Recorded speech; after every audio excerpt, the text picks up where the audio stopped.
ने कहा मुझे बताइए कि हमारे पार्लियामेंट में ऐसे कितने लोग हैं जिनके खिलाफ क्रिमिनल केसेस चल रहे हैं। देखिए, मैं आपको बता क्या दूं, मैं आपको दिखाई देता हूं। जी। हमारी पार्लियामेंट में 543 लोकसभा में एमपी हैं जी। उनमें से 162 यानी कि 30% जिनके खिलाफ क्रिमिनल केसेस अदालतों में चल रहे हैं इस वक्त। 30%। 30%। ये बड़ी शॉकिंग बात है। मुझे बताइए कि ये ट्रेंड जो सिलसिला है ये घट रहा है या बढ़ रहा है, हम क्या देखते हैं? अब ये भी देख लीजिए, इस सिलसिले में 2004 की जो लोकसभा थी उसमें 129 थे जी, लेकिन 2009 में 162 हो गए। तो ये संख्या पिछले 5 साल में बढ़ी है। अब आगे भगवान ही बताएगा कि 2014 में क्या होगा। क्या मुझे बताइए कि क्या ये एमपीज जो हैं ये कुछ ही पार्टीज तक सीमित हैं या अलग अलग पार्टियों के हैं? ये भी आपको दिखा देता हूं।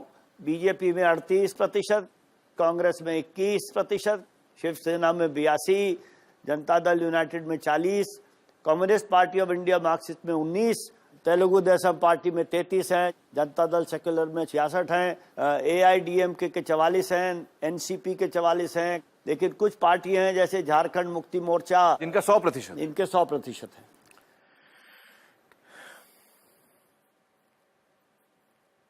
तो कोई पार्टी ऐसी नहीं है जो क्रिमिनल लोगों को टिकट नहीं देती। सारे पार्टीज में क्रिमिनल एमपीज आपके सामने लिस्ट है। ये तो बड़ी शॉकिंग बात है। ये कहां कहां हो रहा है? मतलब कुछ ही राज्यों में ऐसा हो रहा है या देश भर में हो रहा है? कहां हो रहा है? इसके लिए मैं आपको देश का नक्शा दिखा देता हूं। ये जो लाल हिस्से हैं जी, उनमें 25% से ज्यादा एमपी क्रिमिनल केस वाले हैं। आप देख लीजिए, 2-3 स्टेट ऊपर हैं और 4-6 नीचे हैं। जी जी जी, जी। जो पीले वाला है उसमें 10% से 25% है और हरे वाले में 10 से कम है। लेकिन देखने की बात यह है कि देश का कोई भी स्टेट सफेद रंग में नहीं है। सो हर पार्टी में है, ये मैं कहूंगा बीमारी, और हर प्रांत में है। तो ये जो क्रिमिनल केसेस हैं इनके खिलाफ, ये छोटे मोटे केसेस हैं या किस किस्म के केसेस हैं? छोटे मोटे होते तो फिर हम बड़ा खुश होते। अक्सर लोग ये कहते हैं, खास तौर पे पॉलिटिशियन, कि ये तो हम दफा 144 में जब जुलूस निकालते हैं हमारे खिलाफ केस कर देते हैं। जी। लेकिन उस 162 में से 76 एमपी ऐसे हैं जिनके खिलाफ हत्या करना यानी दफा 302, जी, हत्या की कोशिश करना अटेम्प्ट टू मर्डर दफा 307, किडनैपिंग किसी को अगवा करना, उठा के ले जाना, ह्यूमन ट्रैफिकिंग लोगों को इधर से उधर खरीद फरोख्त करना और डकैती डालना, इस किस्म के केस है अदालतों में चल रहे हैं, जिनमें चार्जेस फ्रेम हो चुके हैं। जी जी, ये सिर्फ एफआईआर दर्ज नहीं हुई है, चार्जेस फ्रेम हो चुके हैं। अब ये सीरियस है कि नहीं, ये तो देखने वाले जाने और देश जाने। इनको हमारी कानून की हिफाजत रखनी है, इनको हमारे कानून बनाने, इनको वो काम करना है जिससे ये फैसला होगा कि हम अपनी जिंदगी कैसे जिए। अच्छा, ये तो हो गई लोकसभा पार्लियामेंट की बात। अब बताइए कि स्टेट असेंबलीज में, विधानसभाओं में क्या हाल है? अफसोस की बात यह कि विधानसभाओं का हाल भी कोई ज्यादा अच्छा नहीं है। इस वक्त 4032 एमएलए हैं सारी विधानसभाओं को मिला के। जी। उनमें से 1264 के खिलाफ क्रिमिनल केस हैं। ये 31% बनता है। आपने देखा था लोकसभा में 30 है, स्टेट असेंबलियों में 31 है। 1% ज्यादा ही है, कम नहीं है। सर, आप इन नेताओं के अपराधों के बारे में कुछ खास बात और बताना चाहेंगे? देखिए, नेताओं के अपराधों के बारे में मैं खास बताने लगूंगा तो आपका पूरा शो खत्म हो जाएगा। लेकिन एक बात बताता हूं कि 2012 दिसंबर में दिल्ली में एक हादसा हुआ था एक औरत के साथ, निर्भया कहते थे उसको। उसके बाद हमने ये डेटा निकाला जी, तो उसमें ये पता लगा कि 2009 लोकसभा इलेक्शन में 6 कैंडिडेट ऐसे थे जिनके खिलाफ बलात्कार के मुकदमे चल रहे थे।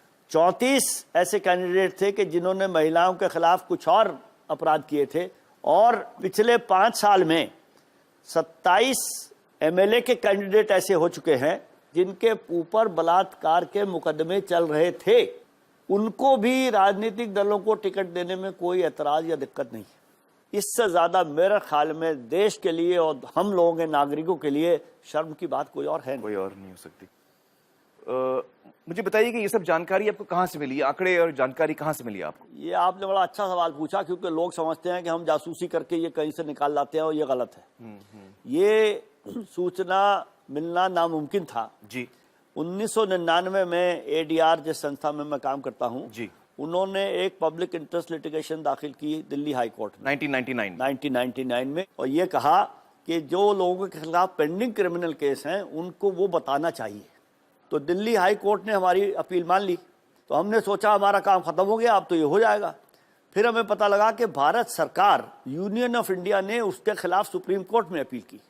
अच्छा, तो सरकार नहीं चाहती थी कि ये बात, सरकार नहीं चाहती थी, और उस अपील में सारी राजनीतिक दल इंटरवीनर बन गए सरकार की सपोर्ट में।